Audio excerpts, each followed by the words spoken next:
oh, you guys are still here because they just opened when I closed the gallery. So they were, I thought, wow, this is amazing because little stores usually don't last. Right. So you guys are still here? So, yes, of course we're still here.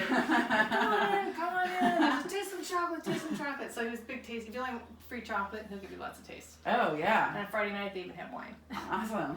So, he's really friendly. I said, so what do you do? And I said, I'm an artist. He said, really? And I showed him my website and on my phone. And on the front page, it also has those figurative stuff. Do you see those out in the front room? No. They're quick. They're really fast figure stuff.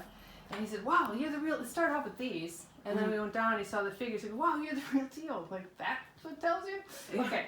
So he said, why don't you if you could put up like 20 of them here and we'll have a show for you. We'll have an opening. And I'll invite all of my friends, and you invite all of your friends, and I'll have a chocolate tasting. And oh my gosh, he sounds adorable. We'll have a musician here from the Academy in San Francisco. It'll be great, it'll be great. Sure enough, he did, classical guitarist, and there were hundreds of people. It was packed from the moment we started to the moment it was, from 5 o'clock to 9 o'clock, packed. It's a small space, and there was I think the space to walk around in is no wider than this, but it was really long, and there's places to seat, and there was a bar up there and I had wine, and then all wine, his wine went, like 8 bottles of wine went, so. And I sold 5 pieces of art that night, and I sold the 2 pieces during the next 3 months on their own. Wow, so very cool. I made that little sign. I don't usually put my own name on my door side of my house. Right. But I made that little sign, and now it's worked out really well for him to. Yeah, definitely. Yeah. Oh, so anyway, it's so it's worked out for my virtual studio art tour here.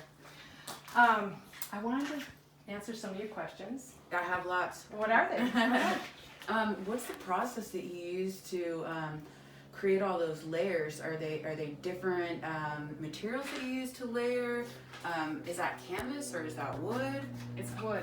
I'll show you. Here's a stack of small ones right here. Oh wow! Okay. Yeah. So here's 3. They're all bundled up. And so what I do is I would unbundle these, of course, and take off the plastic, and then I would take tape. And I wrap tape around the edges, right to the very edge, and then over, and then down into where my fingers touch. So your fingers touch in there. Otherwise, you end up with fingerprints. Learned the hard way. In fact, I can show you. One of them still has some tape on it here. Yeah, this one here. Like this. Here's an example. See your fingerprints in there? Yeah. So now the big ones, I make sure I go all the way in. Okay. So, and usually I don't. This was because I decided to keep painting after I finished it. Otherwise, I don't normally have this first. But yes, you want to come all the way inside to keep it from being. Now these small pieces I use as a tester before I pour on the bigger pieces. I want to see how thick the paint is and what color it really looks like. So I'll do this. These are my testers. Oh, okay. Yeah. So, which they turn out really cool. I like them. So like on that one, like how'd you get the heart? Well, this one I do that. That I drew. I mean, I carefully poured. Okay, so you poured. So that one I poured. You can see there's a 3-dimensional to it. Okay. Yeah. So I did that for Valentine's Day. Oh, nice. There's a little pop-up at one of the coffee shops in town, so I did that. Okay. But it was very blunt. It was just this, like just black or gray, red, and white. And then I put other layers on top. Wait, this one looks like it has a heart too. No, it's just it's because you're seeing it. Kinda, yeah. It's just now I'm seeing it. So I do that, and so really, I've been painting since I was a child, since, as I told you earlier, since preschool. So for me, color theory it's just kind of inbred. So I can't teach that to somebody because it's just something I know. It's like Right. Yeah. So it's almost like learning how to cook and cook well. Yeah. So if you know color and how it interacts together, then you'll be able to do this kind of thing. And the next thing you need to know is how to learn to use the flow material. So this is the media over here. Yes. Golden, it's not a secret. A lot of people are using golden and other products as well, pouring media. Okay. And what they normally do, they call it a dirty pour, and it's all over YouTube if you want to look at this. Right. They layer a plastic cup with color, with different paints, and then they put their canvas on top, and they flip it. Okay. And they pull the. Oh. And then it just flows out like a volcano. So it's a pretty interesting look, but it's random and you have no control. Right. So for me, I like to have a little more control because I am an artist, I'm a painter, I've done portraits. Right.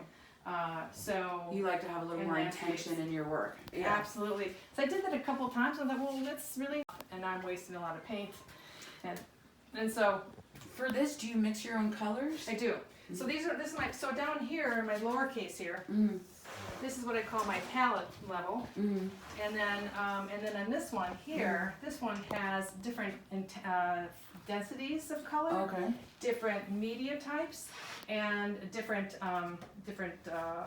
palette colors. So I take just like any other painting process that you used to use with your palette. You pour some on there, and then you put more on. You put your depth of color, and then you mix up your palette to be what you're using for that painting. Do the same thing here. You pour some in, and then you pour something else in to change the tone, because you don't want to have raw color coming right out of the bottle. What about the texture? Do you add stuff sometimes to change the texture? Yes, Or the consistency? yes. They're different companies make different textures. They're if you mix them together, it ends up being kind of lumpy. Okay. So if you do different competing companies, then they aren't as smooth. Some of them are super glossy. Some of them are more, they call it gold, and they call the texture on when it dries leathery. Okay. So it has kind of like little lumps on top, just by nature. And so like this one is, which is the one that's, I think this one here. Let's see, which one did I do this golden? Hold on. I know right now. I think this one here. See that? See, if you kind of look at an angle here, you'll see actually different kinds of. If you look at an angle, you can see how there's stripes. Oh yeah. That's because they interlaid different kinds of media. Oh So wow, it actually okay. gave it a really cool effect. Yeah. Not only did I use different tones in my bottles of color, Okay. which are my palette. They also have different textures. So see that kind of They're like spotty. reams, kind of. Yeah. Of sunlight or something. Right. So it gives another interesting Yeah. effect Yeah. when you interleave the different styles. So here's two other kinds of. So this Floetrol, I think this is not even a fine art product, but I use it to help cut the sheen on this company right On here. the Liquitex. Okay. Yeah, and this I got from the Dirty Pour painters. They talk endlessly about technique of their tools. Okay. So you can learn a lot from them, just on like what to buy. And like they told me about this one too. This nice Spatula. spatula. Yeah, but it says rubber. Okay. It's a special kind of silicone. Okay. So you can wipe it on here. So I use. So I think the most important thing I learned from them, also besides these two products right here, and I've always been a big golden user. I mean, golden is amazing. I love it. Is to get to the corners, because you actually have to use gravity and fluid mechanics. You're knowing how things move around, and corners is hard to get to. Just like anything, right? Corners are getting to the corner of anything. This takes a little more energy. Right.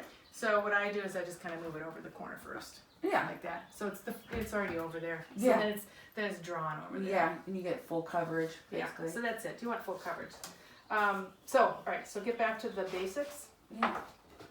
When I cover the sides and bottom and a little bit of the inside with the tape, then I put them on here on top of. Now this is something I developed myself. The Dirty Pour people use cups for some reason. They like to put things on paper plastic cups. I think it was just a technique they used in their craft level. They use that, and they use popsicle sticks. So anyway, that's crafts. This is an art studio.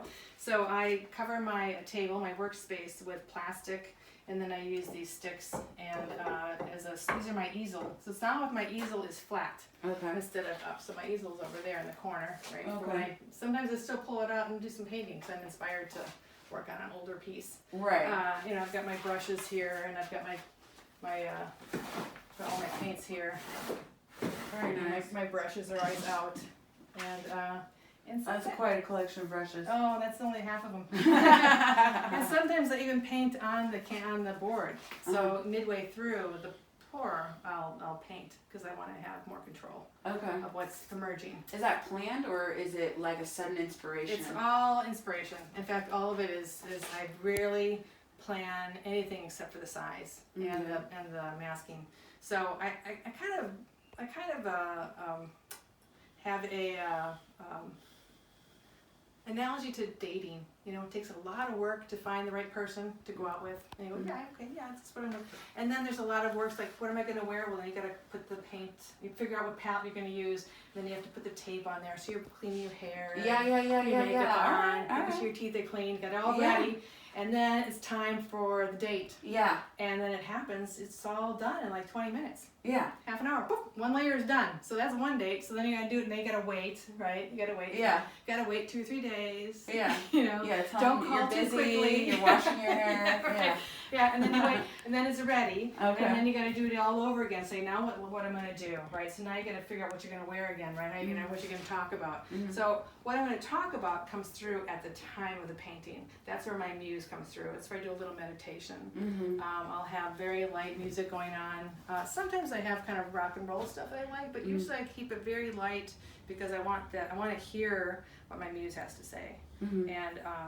And for the most part, I'm like 95% of the time I agree, and sometimes I argue a little bit. It's like, no, I can't put yellow on that. There's already orange there. It's too bright. Right.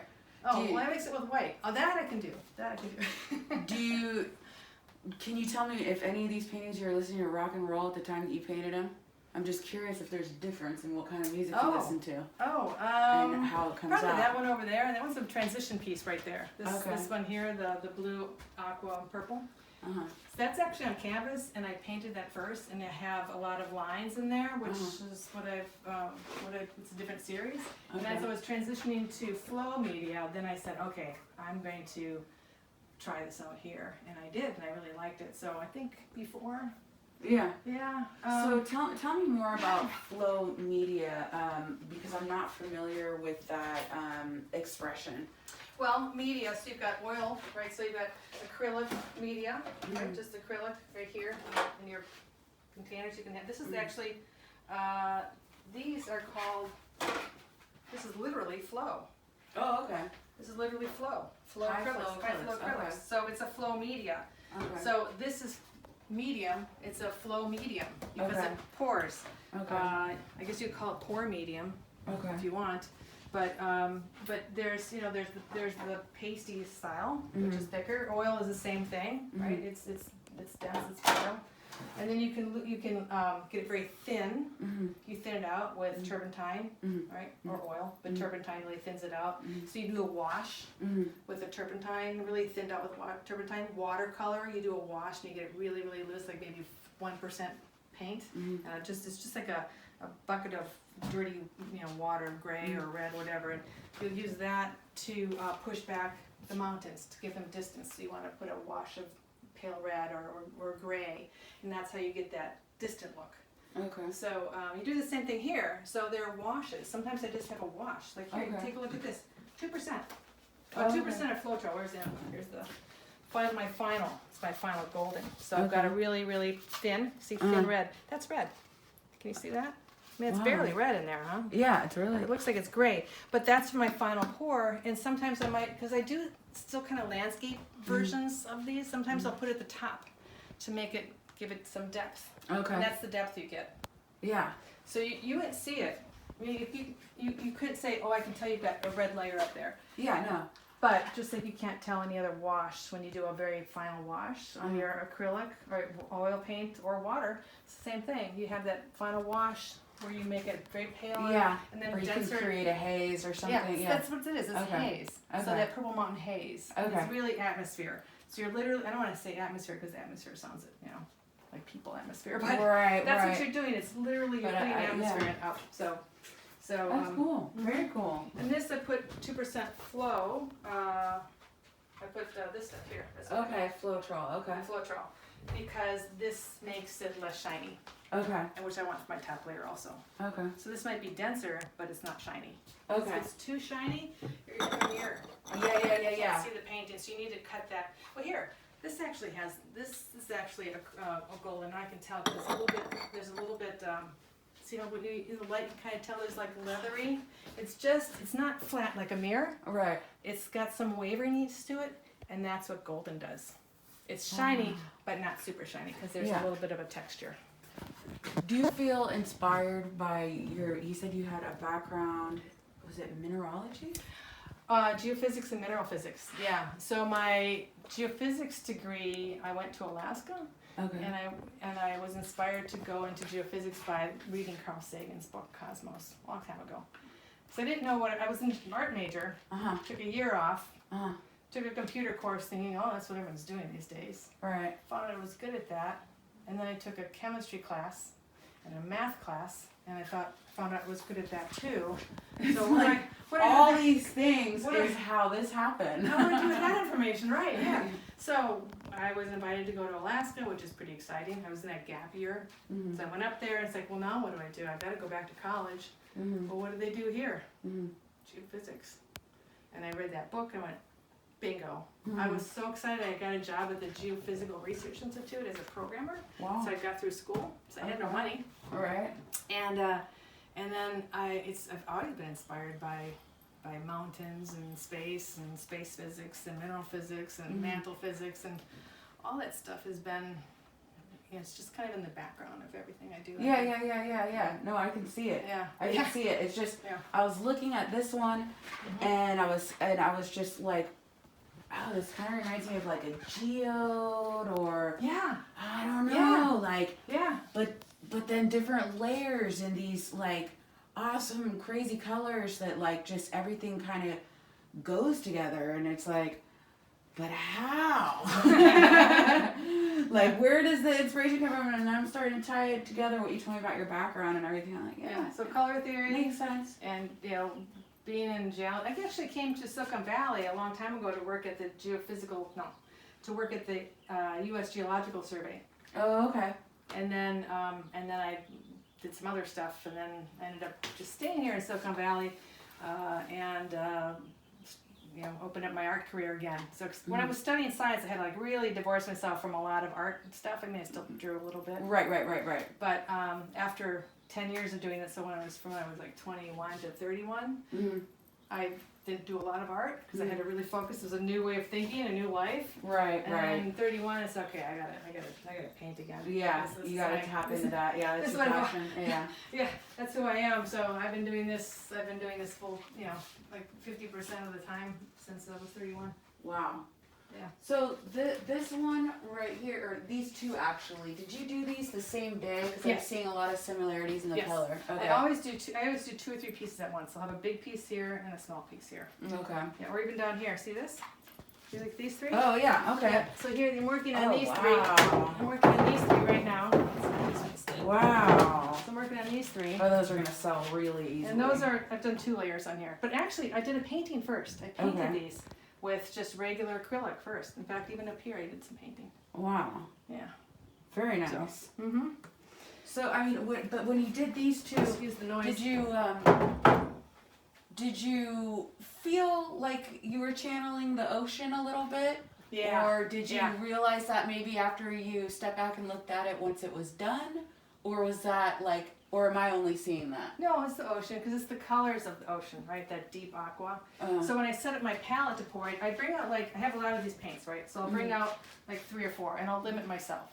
So just a single small palette. I don't just grab everything. I always have something.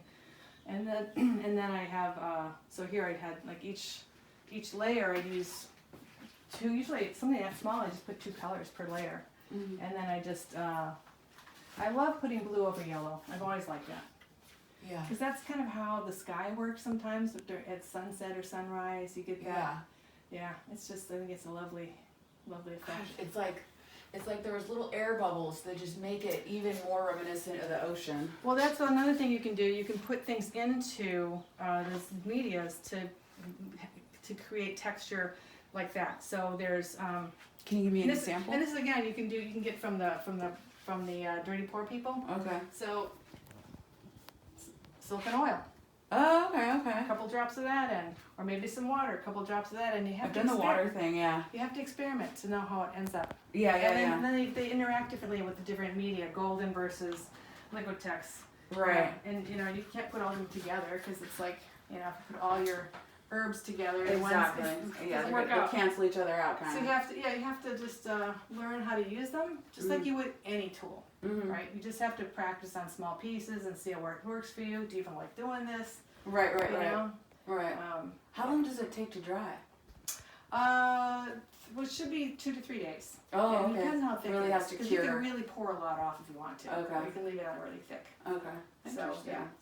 So I know Mark Golden from when I go to art conferences, and he's at a booth, and I asked him actually last time. I said, "So Mark, how long should I cure between layers?" Yeah. And he said 3 days. Okay. So, Interesting. So I usually have. Does temperature change that at all? Yes, temperature and humidity. So Okay. you want it to be warm Mhm. and dry is the best. If it's a cold, wet day, it'll probably take 3 days. If it's warm and dry, 2 days. Mhm. But I have a table over there. I have this holding space here, and I have the top of the table here. So I can just rotate through. Oh, okay. Yeah. So I'm always painting something. Yeah. Yeah, That's so, cool. yeah. Very cool. So yeah, actually, I think Carl was looking at this elk over here. So here's some drawings I did from when I was a long time ago. This is when I was in Alaska. So I was, even though elk are not in Alaska, I still was inspired. I think when I was going up there, I decided to draw that, and I took a Xerox of it. So so I've always been Very cool. keeps my old pieces here. Yeah, 1980. Oh Yeah. wow. Yeah. That's a great one. Yeah, thanks. I just decided to go to Alaska when I did that. In fact, I It's- think that's what I was thinking about, going to Alaska. When I get up there, I was told they don't have elk in Alaska. Oh, okay, I didn't know. It's interesting how you have the ability to do realism and also abstract. Like, I don't know a lot of artists that do both. Like, Yeah. are there any artists that inspire you? Well, that are Rothko, similar in that? Rothko, I liked a lot. I mean, you can tell Rothko because Rothko had the dark light often, and it reminded me of the landscape. So I think that's where I started, by just kind of looking at his work. But I think it's just the merger of that, and I really liked. If you have to see his work at the museums, though, the posters. It's a pale comparison to actually seeing them live. So if you go to museums and find your favorite abstract artist, and then really kind of just study that person, how they did it. Just like any instructor. You copy what the instructor says on the board, and then after a while you're doing it yourself, like anything you learn. So, yeah. Just find something that inspires you, right? Like you're in college? Yeah. Who inspires you? It's usually where you get your degree from, that way, Right. because that was a great teacher. Yeah. So, yeah. When you're working, do you sit on that stool or do you just stand over? Oh, sometimes I rest on that stool. Okay. And sometimes we have this stool down here. Sometimes I use that little table and that stool if I want to just hang out here and talk to somebody or think about what I'm doing. I'll sit there and maybe take the tape Mix off, put colors the or tape do on. something. Yeah. Okay. No, I'm usually standing here. I'm doing a lot of work right here. There's a lot. That's why all the This is debris. where the magic happens. And I actually clean this floor. There's a lot of debris on the floor. Yeah, it's all up here and on here. And so it's Great. it's been really exciting. I love this. This is my new thing, and this came to me a year and a half ago. In the middle of the night, I woke up and I go on YouTube, and then these dirty poor people came up and, wow, this is cool. So I watched probably like 20 of them, and then I got the materials, and I practiced, and then I had a show coming up, and it just flew out of me. I created 12 pieces, and I ran out of room here because I wanted to make really big pieces, so I rented a storage facility, and I covered the floor in plastic, and I did these giant pieces, and it was intense, and it was cold and rainy, and it was really scary. But are they gonna dry on time and cure on time? And they did. Oh, fuck. And when I put the show up, it's like, how did I get all these done in 6 months? It was crazy. Yeah. And I bet the feedback just fueled you to pump yeah, out. and my artist dozens friends, more, artist friends that came to see it said, and they've known me for years, decades, and even were in my gallery, Art 21. They were, yes, a couple of them were from my gallery. They said, "Wow, whatever you're doing, keep doing that. Forget about everything else you've done. Just go forward with this. You hit it. This is your That's thing." awesome. And I said, "It is. This is my thing. So Very I'm going cool. forward with this." Very cool. That was very So exciting. thank you. I want to give you a Yeah. hand. Yeah. Air handshake. The COVID COVID-19. shake. Yeah. I think people are doing feet, right? Right? Thank you very much, Nicole. Oh, yeah. Nicole My and pleasure. Nicole.